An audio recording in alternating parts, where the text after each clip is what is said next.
Atualmente, a internet nos proporciona conexões ilimitadas com o mundo todo, mas já parou para pensar quais os processos que levam à formação da internet?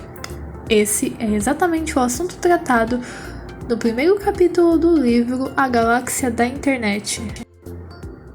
Tudo começou com a Agência de Projetos de Pesquisas Avançadas, conhecida como ARPA.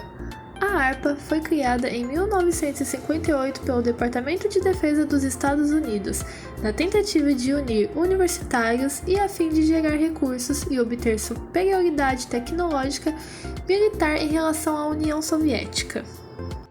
Consequentemente, foi criada a ARPANET em 1969, um setor feito para estimular a pesquisa e ligar laboratórios através de uma rede de computadores montados pela ARPA, criando-se então um conceito denominado uma rede de redes, após ter suas conexões em outras redes da ARPA, e assim nasce a internet, mas não da maneira que conhecemos ainda.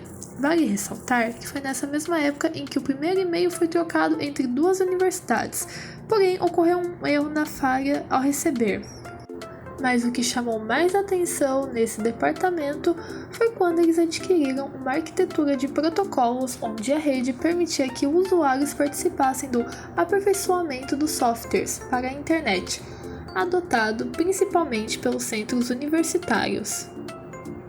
Alguns acontecimentos foram extremamente essenciais para o processo ao todo, e em uma ordem cronológica, com a possibilidade de modificar e aperfeiçoar os softwares, ocorreram os seguintes eventos que se iniciaram no ano de 1969, onde um nó, ou seja, uma ligação, se tornou 15 nós em 1971, sendo a maioria de centros universitários.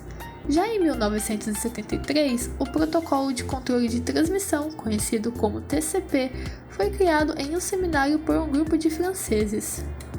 Em 1974, foi criado um sistema operacional para universitários intitulado como Unix, tendência importante na formação de rede de computadores.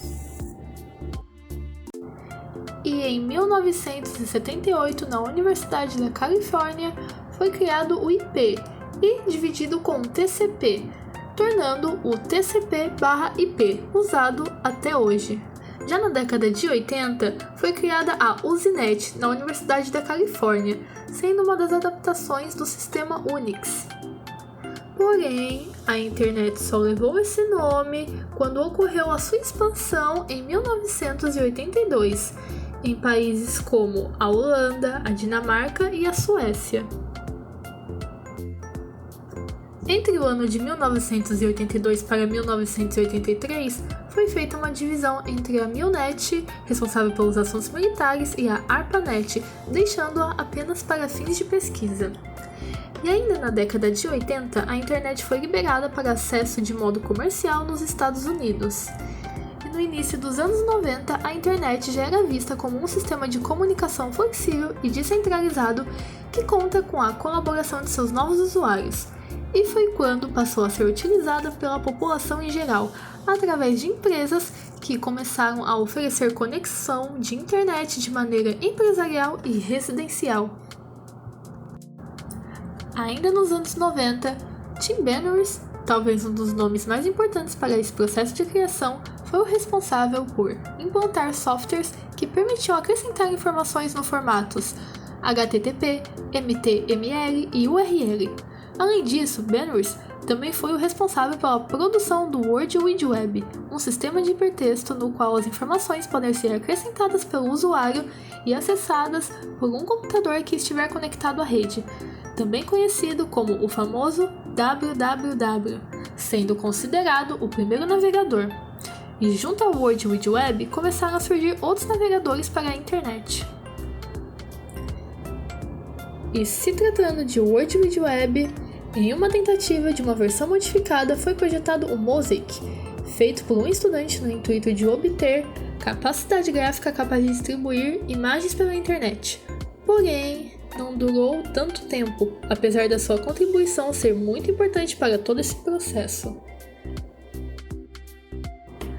Outro acontecimento relevante foi a criação do sistema operacional Linux, criado por um estudante em 1991 e distribuído de forma gratuita para milhares de usuários aperfeiçoarem o sistema, antes conhecido como Unix, citado anteriormente.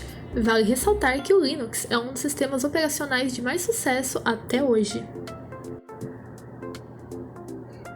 Outro fato ocorrido foi a Netscape, que foi a primeira empresa a disponibilizar um navegador comercial no ano de 1994 por $35, e logo após a Microsoft lançou o Windows 95 com a Internet Explorer.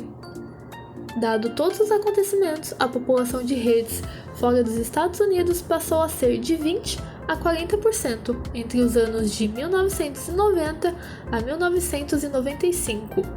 Superando o fato de que a ARPANET era controlada pelo governo americano. Porém, isso ocorreu por conta do fato de que no início dos anos 90 a ARPANET já estava obsoleta tecnologicamente e foi desativada.